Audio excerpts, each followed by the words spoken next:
그 아침까지만 해도 나는 몰랐습니다. 40년이라는 세월이 한 장의 종이로 끝날 수 있다는 것을. 7월의 마지막 날, 평소와 다름없는 아침이 시작되었습니다. 67세의 내가 남편을 위해 아침상을 차리는 것은 40년 넘게 이어져 온 일상이었습니다.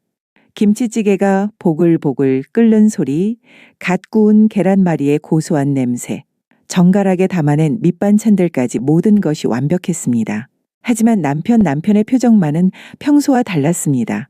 69세의 그가 신문도 펼치지 않은 채 무언가를 응시하고 있었습니다. 차가운 시선으로 나를 바라보는 남편의 눈빛에서 낯선 결의 같은 것이 느껴졌습니다. 상을 받은 남편이 숟가락 대신 꺼낸 것은 흰 봉투 하나였습니다.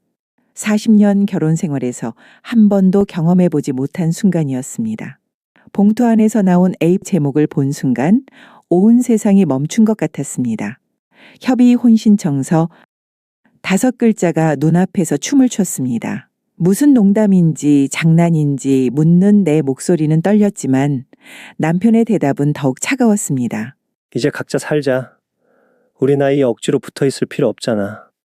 지겹다는 한마디가 40년을 함께 살아온 아내에게 던져졌습니다. 아침 식탁 위에 따뜻한 국물이 무색하게 느껴지는 순간이었습니다. 갑작스러운 이유를 묻자 남편은 잘못한 게 아니라고, 단지 더 이상 함께 살고 싶지 않다고 말했습니다. 재산분할 같은 복잡한 절차도 원하지 않는다고, 어차피 내가 번 돈도 없지 않느냐고 덧붙였습니다. 그 말이 가슴 한복판을 관통했습니다.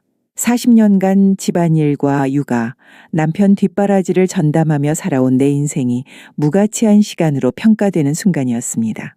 남편이 현관문을 나서며 던진 마지막 말은 더욱 잔혹했습니다. 일주일 안에 서류를 정리하자는 것, 복잡하게 생각하지 말라는 것이었습니다. 혼자 남은 거실에서 나는 주저앉았습니다. 차가운 마룻바닥의 냉기가 온몸을 파고들었습니다. 이혼 신청서 위로 떨어지는 눈물방울이 잉크를 번지게 만들었습니다. 휴대폰 벨소리가 정적을 깨뜨렸습니다. 막내 아들 민수였습니다. 아버지로부터 이혼 소식을 들었다며 솔직히 아버지 말이 맞는 것 같다고 했습니다. 이 나이에 억지로 버틸 필요 없다고, 재산 분할 같은 것도 복잡하게 하지 말라고 조언했습니다. 아빠가 힘들게 번 돈인데 엄마가 가져갈 이유는 없잖아요. 막내마저 아버지 편에 서는 현실에 절망감이 밀려왔습니다. 이 세상에 내 편은 정말 아무도 없는 것 같았습니다. 전화를 끊고 나서 문득 떠오른 곳이 있었습니다. 안방 서랍, 깊숙한 곳, 30년 넘게 잠들어 있던 내 인생의 다른 면이 숨어있는 그곳 말입니다. 비틀거리며 안방으로 들어가 서랍을 열었습니다. 맨 아래 칸에서 먼지투성이 책 한 권이 모습을 드러냈습니다. 민법 총칙이라고 적힌 1978년 서울대 법과대학 교재였습니다. 책장을 넘기자 나온 것은 바랜 종이 한 장, 박영숙 사법고시 1차 합격이라고 적힌 합격증이었습니다. 결혼과 함께 포기했던 꿈, 남편과 아이들을 위해 묻어뒀던 재능이 거기 있었습니다. 모두가 나를 무시하고 있지만 나에게는 아직 이것이 남아 있었습니다. 또로서의 지식 정의에 대한 갈망, 그리고 포기하지 않은 의지 말입니다. 낡은 법전을 가슴에 안으며 조용히 다짐했습니다. 이번만큼은 당하고만 있지 않겠다고, 내 권리를 찾아내겠다고 말입니다. 40년 만에 처음으로 박영숙이 아닌 법학도 영숙이 깨어나는 밤이었습니다. 그날 밤 나는 밤새도록 법전을 펼쳤습니다. 먼지 낀 페이지마다 되살아나는 기억들, 민법의 재산분할 조항들, 부부재산 제도의 원리들이 마치 잠에서 깨어나듯 머릿속에서 생생해졌습니다. 새벽 5시, 마지막 페이지를 덮으며 나는 확신했습니다. 67세 전업주부라고 해서 무시당할 이유는 없다는 것을, 나에게는 세상이 모르는 무기가 있다는 것을 말입니다. 그날부터 나는 낮에는 67세 박영숙으로, 밤에는 법학도 영숙으로 이중생활을 시작했습니다. 다음 날 오전 나는 한강종합법률사무소 앞에 서 있었습니다. 67년을 살면서 변호사 사무실에 발을 들여놓는 것은 처음이었습니다. 큼지막한 간판이 위압적으로 느껴졌지만 어젯밤 되찾은 법학도로서의 기억이 용기를 주었습니다. 최변호사라는 40대 남성과 마주 앉아 상황을 설명했습니다. 황혼 이혼이 요즘 늘고 있다며 서류를 넘기는 그는 전형적인 사무적 톤으로 말을 이어갔습니다. 남편이 먼저 이혼을 요구한 경우 재산 분할은 기대하기 어렵다고, 특히 경제활동을 하지 않은 부인의 경우는 더욱 그렇다고 단언했습니다. 그때 내 입에서 나온 말이 분위기를 바꿨습니다. 혼인기간 중 증식된 재산은 부부 공동재산 아닌가요? 민법 809조 2에 따르면. 최 변호사가 깜짝 놀라며 나를 다시 쳐다봤습니다. 67세 할머니 입에서 민법 조항이 나올 거라고는 예상하지 못했던 모양입니다. 예전에 법 공부를 조금 했다고 설명했지만 그의 표정은 금세 원래대로 돌아왔습니다. 조문을 안다고 해서 실전에서 통하는 것은 아니라며 전업주부의 기여도 인정은 현실적으로 어렵다고 조언했습니다. 그냥 위자료 정도 받고 깔끔하게 정리하는 게 최선이라고 했습니다. 대법원 판례에서는 가사노동의 기여도를 30에서 50%까지 인정한 사례가. 이번에는 최 변호사가 당황하기 시작했습니다. 하지만 여전히 이론과 현실은 다르다며 소송 비용만 날리고 결국 합의하게 될 거라고 단정했습니다. 상담료 5만 원을 지불하고 나오는 길, 가슴이 답답했습니다. 변호사조차 나를 67세 무력한 할머니로만 보고 있었습니다. 집으로 돌아오는 중 큰딸 수연이에게서 전화가 왔습니다. 이혼 얘기를 들었다며 이 나이에 혼자 살기 힘들 테니 아버지 말을 들으라고 조언했습니다. 재산 분할 욕심을 내지 말라며 아버지가 평생 번 돈을 가져가는 것은 옳지 않다고 했습니다. 40년간 집안일하고 너희들 키운 것은 돈으로 환산이 안 되는 거니? 그렇긴 하지만 실제로 번 돈은 다르잖아요. 전화를 끊고 나서 더욱 큰 절망감이 밀려왔습니다. 내 자식들마저 세상의 편견에서 자유롭지 못했습니다. 집에 도착하니 남편이 소파에서 맥주를 마시며 기다리고 있었습니다. 여유로운 표정에서 자신감이 엿보였습니다. 변호사가 내 편을 들어주지 않으리라는 확신이 있는 듯 했습니다. 그런데 여보, 부평에 있는 땅은 언제 사신 거죠? 남편의 표정이 미묘하게 변했습니다. 은행 계좌는 언제부터 만드셨는지도 궁금하고요. 이번에는 얼굴이 확실히 굳어졌습니다. 내가 어떻게 그런 것들을 아는지 당황하는 기색이 역력했습니다. 안방으로 들어가 서랍에서 새 공책을 꺼냈습니다. 첫 페이지에 박철호 재산조사 및 전략 수립이라고 제목을 적었습니다. 부동산 현황, 금융자산 추적, 그리고 의심스러운 거래 내역들을 체계적으로 정리하기 시작했습니다. 노트북을 켜고 대법원 종합법률정보 시스템에 접속했습니다. 67세의 컴퓨터를 익히느라 고생했지만 지금은 그 모든 노력이 도움이 되고 있었습니다. 재산분할 관련 최신 판례들을 하나씩 검색해가며 화면을 뚫어져라 보았습니다. 30년간 잠들어 있던 법학도 박영숙이 서서히 깨어나고 있었습니다. 민법의 부부재산 제도부터 가사노동의 경제적 가치평가 기준까지 과거의 지식이 현재의 판례와 만나며 새로운 무기로 재탄생하고 있었습니다. 새벽 2시가 되어서야 대법원 20만 1366 판결에서 전업주부의 재산 형성 기여도를 40% 인정한 사례를 확인할 수 있었습니다. 서울고등법원 2020 나이백 3만 4567에서는 배우자의 재산 은닉 행위에 대한 제재 조항도 발견했습니다. 공책에 빼곡히 정리해가며 확신이 들었습니다. 최 변호사가 틀렸다는 것을, 나를 무시한 가족들도 틀렸다는 것을 말입니다. 67세 전업주부라고 해서 당할 이유는 없었습니다. 거실에서 남편이 내일까지 서류를 정리하자고 재촉하는 소리가 들렸습니다. 급할수록 숨기는 것이 있다는 증거였습니다. 새벽 3시 노트북을 덮으며 조용히 다짐했습니다. 낡은 법전을 가슴에 안고 잠자리에 들면서 40년 만에 처음으로 내일이 기대되는 밤이었습니다. 그날 밤 꿈에서 나는 25살의 법학도였습니다. 사법고시 합격의 환희와 함께 정의로운 세상을 만들겠다던 다짐이 생생했습니다. 꿈에서 깨어나면서 깨달았습니다. 그때 열정과 신념이 아직도 내 안에 살아있다는 것을 말입니다. 진짜 전쟁은 상대방이 모르는 사이에 시작됩니다. 남편이 출근한 후 나는 본격적인 재산 조사에 착수했습니다. 40년을 함께 살았지만 남편의 정확한 재산 규모를 아는 아내는 많지 않습니다. 특히 우리 세대 남성들은 경제권을 독점하며 살아왔기 때문에 더욱 그랬습니다. 서재부터 체계적으로 뒤지기 시작했습니다. 남편의 책상 서랍 중 가장 아래 것은 잠겨 있었는데 열쇠는 예상했던 대로 책상 옆 화분 밑에 숨겨져 있었습니다. 30년째 같은 장소였습니다. 서랍을 열자 각종 중요 서류들이 나왔습니다. 통장, 부동산, 등기부 등본, 그리고 예상치 못한 투자 계약서들까지 주식, 채권, 해외 펀드 투자 내역이 상당했습니다. 언제 이런 투자를 했는지 전혀 몰랐던 일들이었습니다. 가장 이상한 점은 주식 계좌 하나가 박미정 명의로 되어 있다는 것이었습니다. 들어본 적 없는 이름이었습니다. 휴대폰으로 모든 서류를 사진 촬영한 후 원래대로 정리해 두었습니다.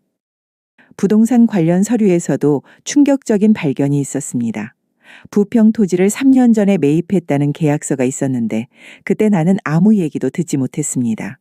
더욱 놀라운 것은 그 땅 위에 원룸 건물까지 지어서 임대 사업을 하고 있다는 사실이었습니다. 월 임대 수익만 해도 수백만 원에 달했습니다. 집에서는 용돈도 제대로 주지 않으면서 이런 수익을 올리고 있었던 것입니다.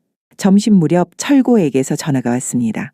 오늘 저녁에는 늦을 거라며 회사 회식이 있다고 했습니다. 그 순간 직감이 왔습니다. 회식이 아닐 가능성이 높다는 생각이 들었습니다. 오늘은 미행해보자. 오후 5시 나는 남편 회사 근처 카페에서 대기했습니다. 검은 모자와 선글라스로 변장한 모습이 어색했지만 진실을 알기 위해서는 어쩔 수 없었습니다. 6시 정각 남편이 회사에서 나왔습니다. 예상대로 회식 장소가 아닌 지하철역으로 향했습니다. 강남 방향이었습니다. 조심스럽게 뒤를 따랐습니다. 강남역 근처 고급 카페에서 남편은 한 여성과 만났습니다. 30대 중반으로 보이는 젊은 여성이었는데 둘의 모습이 명백히 연인 관계였습니다. 아마도 박미정이 이 여자일 것이라는 확신이 들었습니다. 두 사람은 1시간 넘게 다정한 대화를 나누었습니다. 남편이 봉투를 건네주는 모습도 목격했습니다. 생활비였을 것입니다. 집에서는 경기가 어렵다며 절약을 강요하던 남편이 다른 여자에게는 돈을 주고 있었습니다. 7시 30분 두 사람이 근처 호텔로 들어가는 것까지 확인했습니다. 온몸에 힘이 빠졌습니다. 20년은 좋게 될 것 같은 관계였습니다. 집으로 돌아와 오늘의 발견들을 정리했습니다. 숨겨진 투자 자산 총 8억 원 상당, 부평 부동산과 임대 수익, 박미정과의 장기간 불륜 관계, 그리고 박미정 명의 계좌의 존재까지. 이제 윤곽이 보이기 시작했습니다. 밤 11시 남편이 돌아왔습니다. 회식이 어땠냐고 물으니 그냥 피곤하다며 샤워를 하러 들어갔습니다. 그 사이 나는 남편의 휴대폰을 확인했습니다. 미정이라는 이름으로 저장된 연락처에서 오늘 주고받은 문자들을 발견했습니다. 오빠, 오늘 고마웠어요. 언제 이혼 확정되는 거예요? 빨리 정리하고 싶어요. 모든 퍼즐이 맞춰지는 순간이었습니다. 남편이 이혼을 서두르는 이유, 재산 분할을 회피하려는 이유가 모두 명확해졌습니다. 재혼을 위한 계획이었던 것입니다. 샤워 소리가 들리자 재빨리 휴대폰을 원래 자리에 두었습니다. 그리고 노트의 마지막 항목을 추가했습니다. 재혼 목적 마이너스 재산 보전 전략 확실함. 이제 법정에서 맞설 준비가 거의 완료되었습니다. 하지만 혼자서는 한계가 있었습니다. 아무리 법 지식이 있어도 실전 경험 없이는 어려웠습니다. 내일은 제대로 된 변호사를 찾아보자. 이번에는 나를 무시하지 않을 진정한 실력을 갖춘 변호사를 만나야 했습니다. 새벽 1시까지 인터넷으로 추가 판례들을 검색했습니다. 남편의 코 고는 소리가 들려와도 나는 계속해서 무기를 준비했습니다. 박철고 20년간 나를 속였다면 이제 내 차례다. 낡은 법전 위에 새로 정리한 증거 목록을 올려놓으며 조용히 미소를 지었습니다. 40년간 당하기만 했던 박영숙은 이제 없었습니다. 이제부터는 법학도 영숙의 시간이었으니까요. 절망의 끝에서 만난 사람이 때로는 인생을 바꾸는 전환점이 됩니다. 다음 날 오전 나는 정의 종합법률사무소를 찾았습니다. 어제 미행으로 확보한 결정적 증거들을 가방에 넣고 이번에는 더 큰 로펌을 선택했습니다. 간판부터 믿음직스러워 보였기 때문입니다. 김은주 변호사를 만나고 싶다고 했더니 예약이 필요하다며 난처해하는 직원의 표정을 보고 실망스러워 돌아서려는 순간이었습니다. 혹시 황혼 이혼 건인가요? 뒤에서 따뜻한 목소리가 들려왔습니다. 40대 중반의 단정한 여성이 미소를 지으며 서 있었습니다. 김은주 변호사 본인이었습니다. 사무실로 안내받아 상황을 설명했습니다. 40년 결혼 생활, 갑작스러운 이혼 통보, 그리고 내가 밤새 수집한 증거들까지 모든 것을 솔직하게 털어놓았습니다. 박미정 명의로 된 계좌가 있다고 하셨죠? 김 변호사의 눈이 번뜩였습니다. 상당히 중요한 증거라며 그 계좌 개설 당시 남편의 자금이 투입되었다는 점을 입증할 수 있느냐고 물어봤습니다. 계좌 개설 시기가 20년 전이라고 하자 그때 남편의 수입 변화를 기억하는지 물어봤습니다. 생각해보니 바로 그 시기에 남편이 승진해서 상당한 보너스를 받았었는데 집에는 일부만 가져다 줬던 기억이 났습니다. 그거예요. 그때 받은 보너스로 계좌를 개설했을 가능성이 높네요. 김 변호사가 흥미진진하다는 표정으로 반응했습니다. 법 공부를 어느 정도까지 했느냐고 묻자 서울대 법대 졸업에 사법고시 1차 합격까지 했다고 설명했습니다. 김 변호사의 표정이 완전히 달라졌습니다. 1970년대 후반에 여성이 법대에 진학한다는 것이 얼마나 어려운 일이었는지 알기 때문에 진심으로 존경한다고 말했습니다. 그러면서 제안한 것이 파격적이었습니다. 자신이 법정 변론은 담당하되 전략 수립과 증거 수집은 내가 직접 해보는 것이었습니다. 40년을 함께 산 당사자만큼 남편을 잘 아는 사람은 없다며 충분히 가능하다고 격려했습니다. 혼자 할 수 있을지 걱정되었지만 법적 지식도 있고 무엇보다 동기가 확실하니 문제없다고 응원해 주었습니다. 모든 진행 상황을 공유하고 법적 문제는 미리 상의하자는 조건이었습니다. 그때 남편에게서 전화가 왔습니다. 언제 들어오냐며 오늘 서류를 정리해야 한다고 재촉했습니다. 시간을 끌지 말라는 말투에서 급한 이유가 있다는 것이 느껴졌습니다. 김 변호사가 재혼 계획이 있는 게 아니냐고 추측했는데 정확한 분석이었습니다. 어제 확인한 박미정과의 20년 관계를 설명하자 더욱 서두르면 안 된다고 조언했습니다. 충분히 준비해서 정당한 재산 분할을 받아야 한다고 했습니다. 24시간 언제든 연락 주세요. 이 사건 꼭 이기고 싶어요. 여성 변호사로서 이런 사건을 볼 때마다 화가 난다며 40년 헌신을 헌신짝 버리듯 하는 남자들을 용서할 수 없다고 했습니다. 이제부터는 영숙 변호사라고 불러도 될까요? 법대 출신의 사법고시 합격자라면 충분히 변호사 자격이 있다며 자격증만 없을 뿐이라고 인정해 주었습니다. 40년 만에 들어보는 호칭에 가슴이 뭉클했습니다. 집으로 돌아가는 길이 한결 가벼웠습니다. 김은주 변호사라는 든든한 조력자를 얻었을 뿐만 아니라 내 과거를 진정으로 인정받은 기분이었습니다. 하지만 집 앞에 낯선 차가 서 있는 것을 보고 긴장했습니다. 거실에서는 남편이 정장 입은 남자와 진지하게 대화를 나누고 있었습니다. 이분이 우리 변호사야. 법무법인 승리의 이 대표 변호사였습니다. 서울 강남의 대형 로펌 소속으로 명함만 봐도 상당한 실력자임을 알 수 있었습니다. 빨리 처리하고 싶어하니 협조하면 일주일 안에도 정리 가능하다고 자신 있게 말했습니다. 이 변호사는 김은주 변호사와는 정반대였습니다. 나를 아예 안중에도 두지 않고 남편하고만 대화했습니다. 경제활동을 하지 않은 부인이니 위자료 정도만 기대하라는 뻔한 조언을 했습니다. 하지만 이번에는 달랐습니다. 내게는 김은주 변호사가 있었고 무엇보다 확실한 증거들이 있었습니다. 혼인 중 취득한 재산은 부부 공동재산 아닌가요?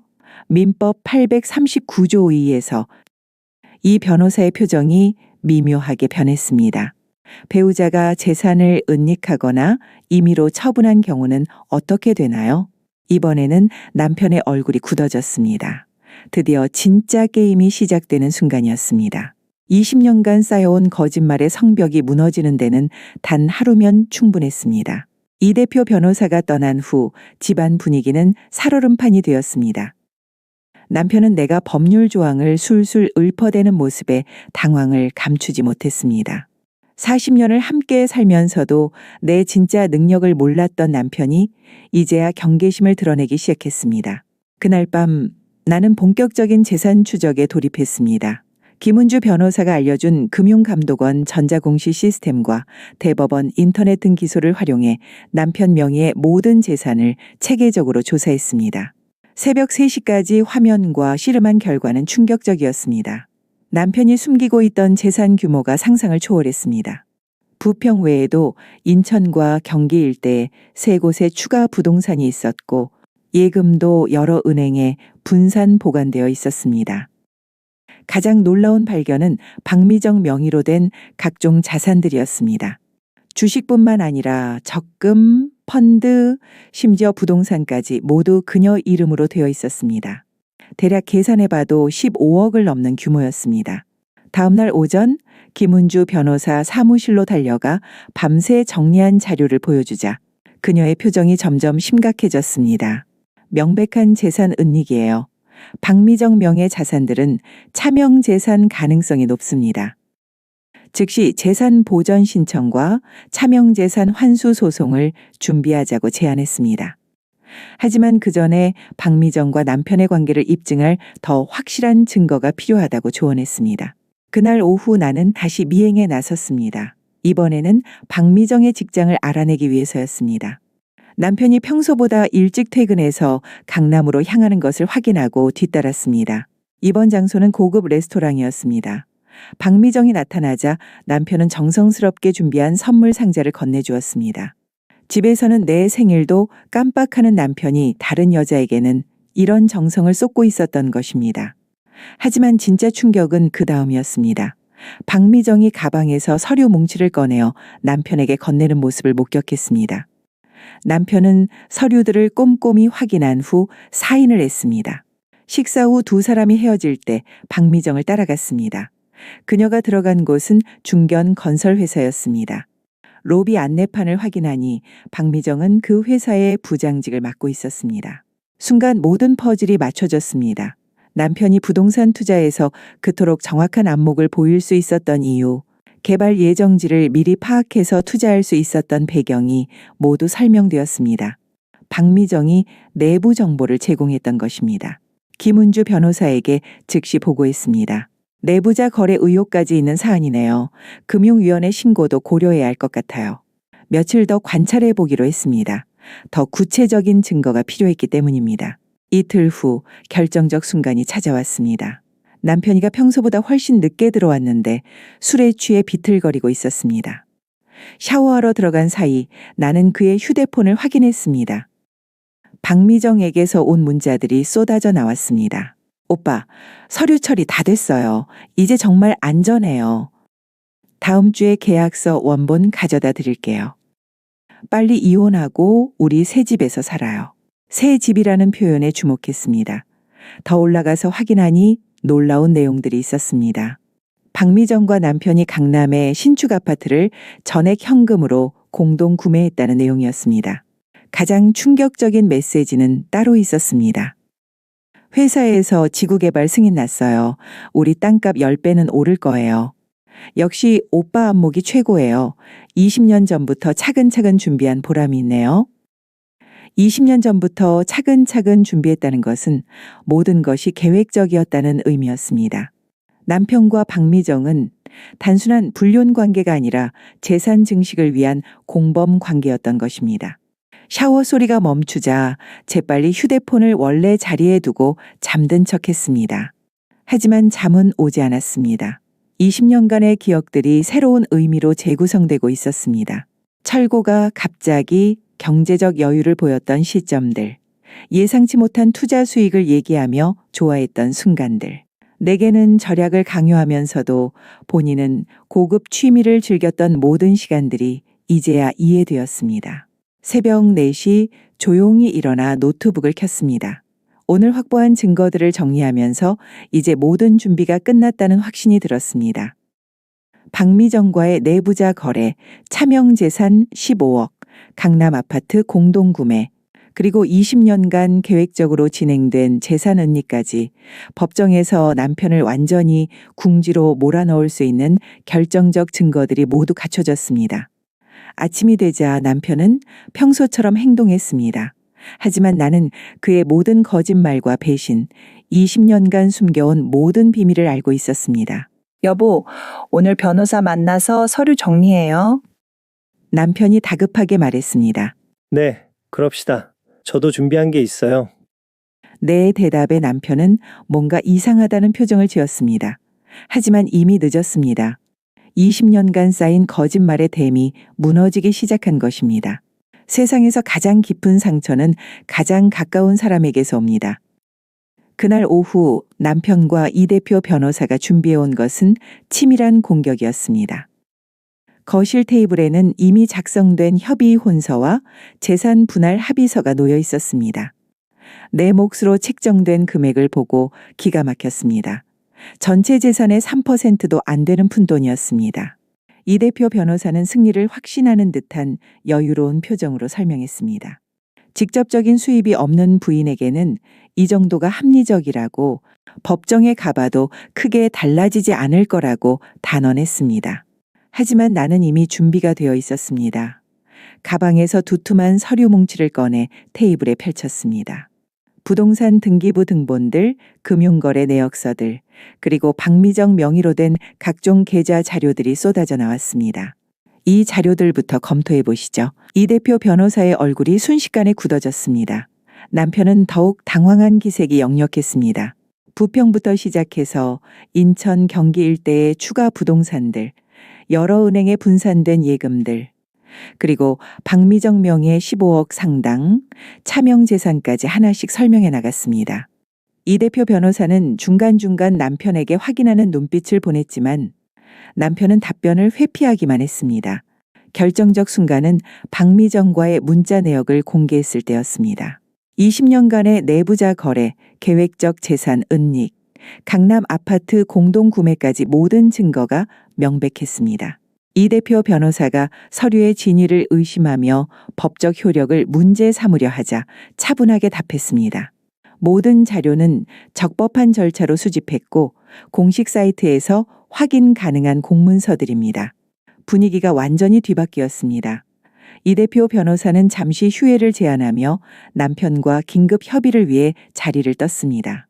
하지만 진짜 시련은 그때부터 시작되었습니다. 저녁 무렵 큰딸 수연이가 찾아왔습니다. 평소보다 훨씬 차가운 표정이었습니다. 남편로부터 왜곡된 정보를 들었던 것 같았습니다. 엄마, 왜 이렇게까지 하세요? 아빠를 범죄자로 만들려고 하는 거예요? 사탐정을 고용해서 아버지를 미행했다는 거짓 정보를 믿고 있었습니다. 사실을 설명하려 했지만 수연이는 들으려 하지 않았습니다. 법 공부했다고 갑자기 변호사가 된 건 아니잖아요. 현실을 받아들이세요. 내 딸마저 내 능력을 인정하지 않는다는 현실이 참혹했습니다.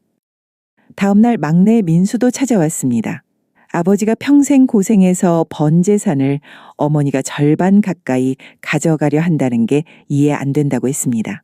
집안일이 그렇게 큰 기여라고 생각하세요? 아빠는 40년간 밖에서 뛰어다니며 돈을 벌었는데요.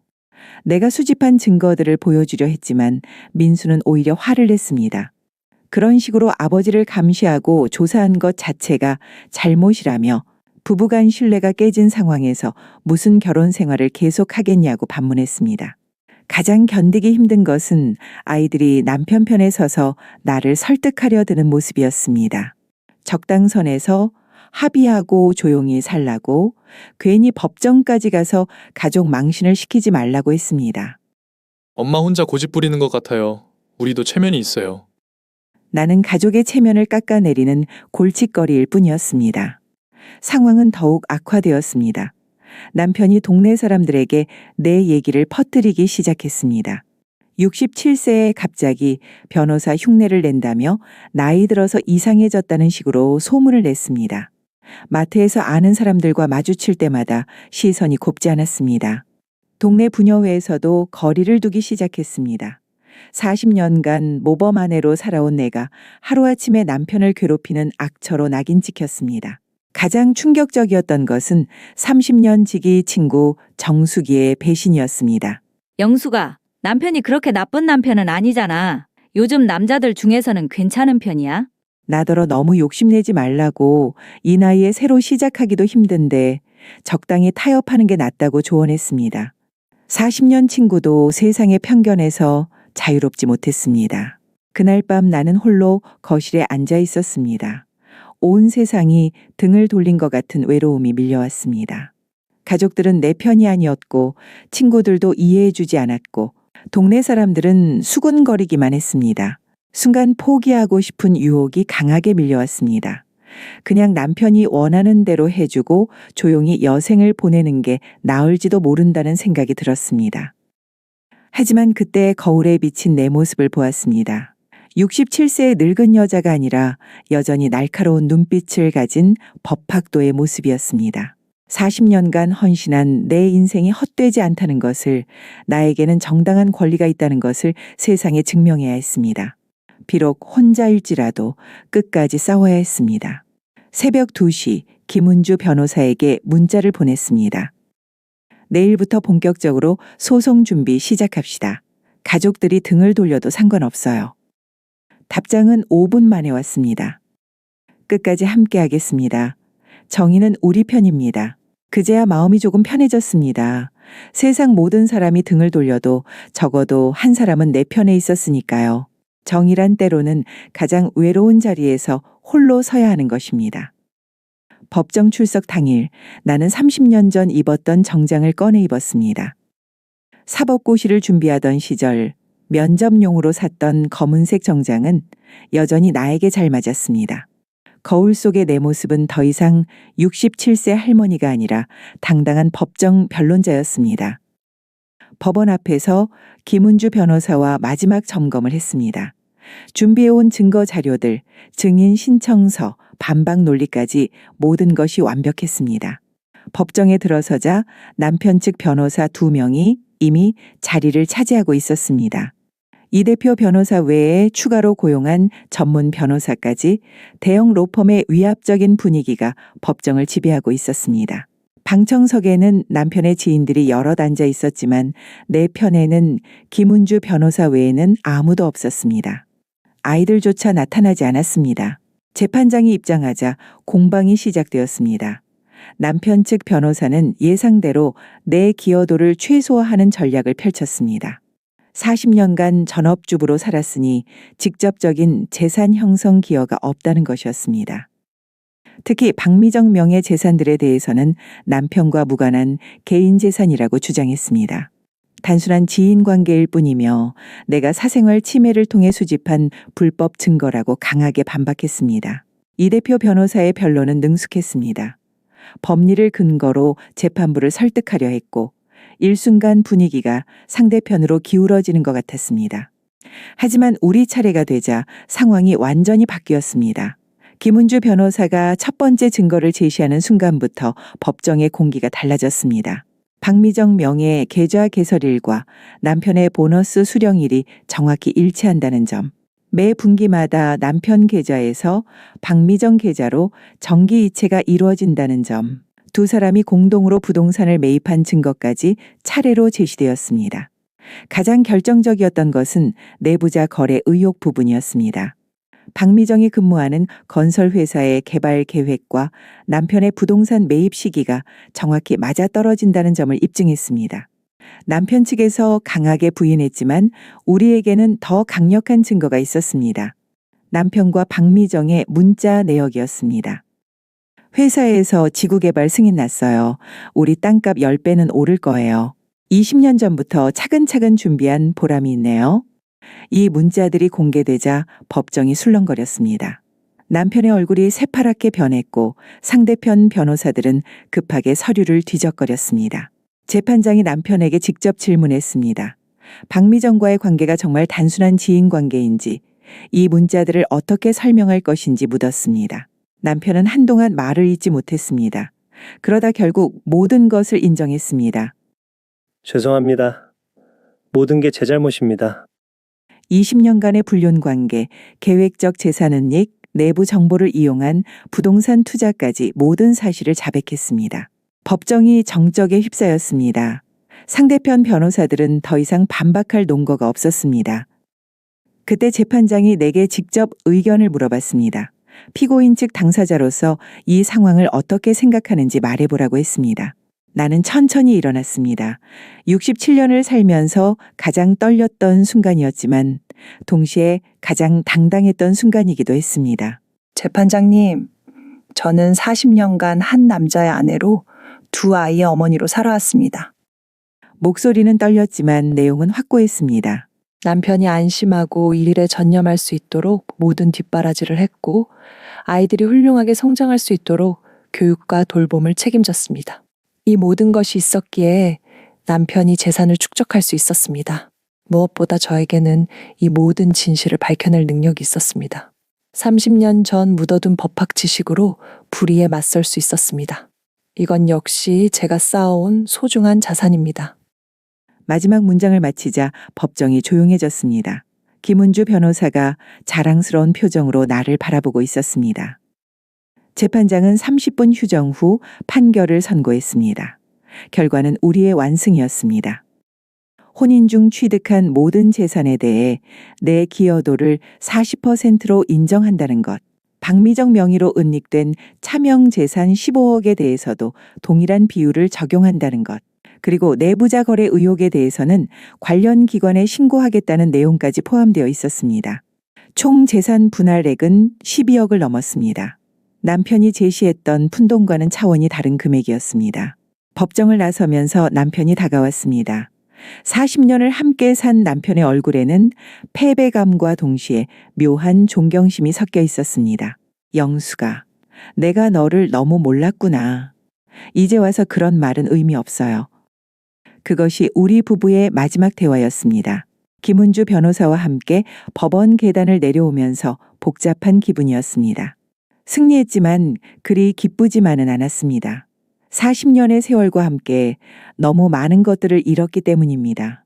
하지만 한 가지는 확실했습니다. 나 박영숙은 더 이상 무시당하지 않을 거라는 것 말입니다. 진짜 승리는 이기고 난 후에야 그 진정한 의미를 깨닫게 됩니다. 판결이 내려진 지 한 달이 지났지만 승리의 기쁨보다는 공허함이 더 컸습니다. 2억이라는 거금을 받았지만 40년간 쌓아온 모든 것이 산산조각난 현실 앞에서는 그 돈마저 무의미하게 느껴졌습니다. 남편은 판결 다음 날 짐을 싸서 나갔습니다. 마지막까지 미안하다는 말 한마디 없이 말입니다. 아이들과의 관계는 더욱 복잡해졌습니다. 재판 결과를 들은 수연이가 찾아왔을 때 표정에는 놀라움과 함께 묘한 거리감이 섞여 있었습니다. 정말 대단하세요, 엄마. 아빠가 그런 일을 했다는 게 믿어지지 않아요. 아버지에 대한 실망감을 토로했지만 동시에 어머니가 갑자기 강해진 것에 당황해했습니다. 예전에 순종적이고 온화했던 어머니가 그리웠다며 이제 어떻게 지내야 할지 모르겠다고 털어놓았습니다. 민수의 반응은 더욱 직설적이었습니다. 아빠를 변호할 생각은 없지만 엄마도 너무 냉정해 보여요. 가족이 이렇게 완전히 흩어져도 되는 건가요? 돈은 많이 받았지만 가족은 잃었다는 그의 말이 가슴 깊숙이 박혔습니다. 가장 힘든 순간은 혼자 저녁을 먹을 때였습니다. 40년간 내 식구 밥상을 차려오던 손이 이제는 혼자 먹을 국 한 그릇만 끓이고 있었습니다. 텅 빈 식탁 앞에 앉으면 승리보다는 상실감이 더 크게 다가왔습니다. 동네 사람들의 시선도 여전히 불편했습니다. 진실을 알고 난 후 태도를 바꾸긴 했지만 67세의 남편을 법정으로 끌고 가서 이긴 여자라는 시선은 여전했습니다. 존경과 경계심이 뒤섞인 복잡한 반응이었습니다. 30년 지기 친구 정수기와의 관계도 예전 같지 않았습니다. 전화통화에서 내가 옳은 일을 했다고 말하면서도 어딘지 모르게 어색함을 감추지 못했습니다. 아마 자신도 비슷한 상황에 처했을 때 나처럼 할 수 있을지 확신이 서지 않았기 때문일 것입니다. 그런 나날이 2달 정도 계속되었을 때 김은주 변호사로부터 전화가 왔습니다. 여성단체에서 하는 법률 상담 봉사에 참여해 보실 생각 없으세요? 영숙 변호사님 같은 분이 계시면 큰 도움이 될 것 같아요. 처음에는 망설였습니다. 내 상처도 아직 아물지 않은 상태에서 다른 사람을 도울 수 있을지 확신이 서지 않았습니다. 하지만 며칠 생각해 본 후 해보기로 결정했습니다. 첫 봉사 활동 날 작은 상담소에서 40대 중반 여성을 만났습니다. 남편의 외도와 재산 은닉을 의심하지만 어떻게 대처해야 할지 몰라 고민한다는 분이었습니다. 어떻게 시작해야 할지 모르겠어요. 저는 법도 모르고 변호사 비용도. 그녀의 절망적인 표정에서 몇 달 전의 내 모습이 겹쳐 보였습니다. 천천히 내 경험을 들려주었습니다. 증거 수집 방법, 도움이 되는 법률 조항들, 그리고 무엇보다 포기하지 않는 것의 중요성을 설명했습니다. 저 같은 67세도 해낼 수 있었어요. 당신은 더 젊고 똑똑하시니까 충분히 가능할 거예요. 그녀의 눈에서 희망의 빛이 되살아나는 것을 보면서 처음으로 내 경험이 의미 있는 것이었다는 생각이 들었습니다. 두 번째, 세 번째 상담을 하면서 비슷한 처지의 여성들을 많이 만났습니다. 연령대도 상황도 각각 달랐지만 공통점이 있었습니다. 모두 자신의 권리를 제대로 알지 못하고 있다는 것이었습니다. 그들에게 관련 법률을 설명하고 대처 방법을 알려주면서 나 자신도 조금씩 치유되어 가는 걸 느꼈습니다. 내가 겪은 고통이 헛되지 않았다는 생각이 들었습니다. 6개월 후 상담소에서 정식으로 법률상담위원 위촉을 요청했습니다. 자격증은 없지만 실무 경험과 지식이 풍부해서 많은 도움이 될 것 같다는 이유였습니다. 그 무렵 수연이가 다시 찾아왔습니다. 이번에는 표정이 많이 밝아져 있었습니다. 엄마, 요즘 정말 멋져 보이세요. 여성 권익 향상 공로로 표창 받으셨다면서요? 지역 여성단체에서 주는 작은 표창이었지만 딸이 자랑스러워하는 모습을 보니 기분이 좋았습니다. 엄마가 이렇게 의미 있는 일을 하시는 줄 몰랐어요. 정말 존경스러워요. 민수도 함께 와서 어머니를 응원한다고 말해주었습니다.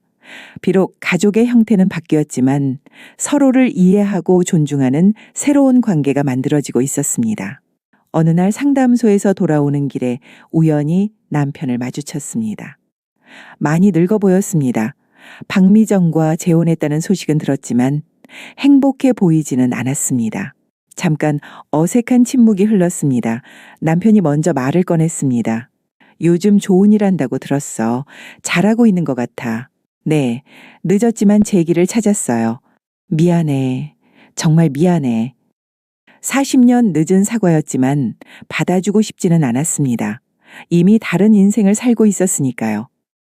그런 말은 이제 의미 없어요. 그렇게 말하고 돌아섰습니다.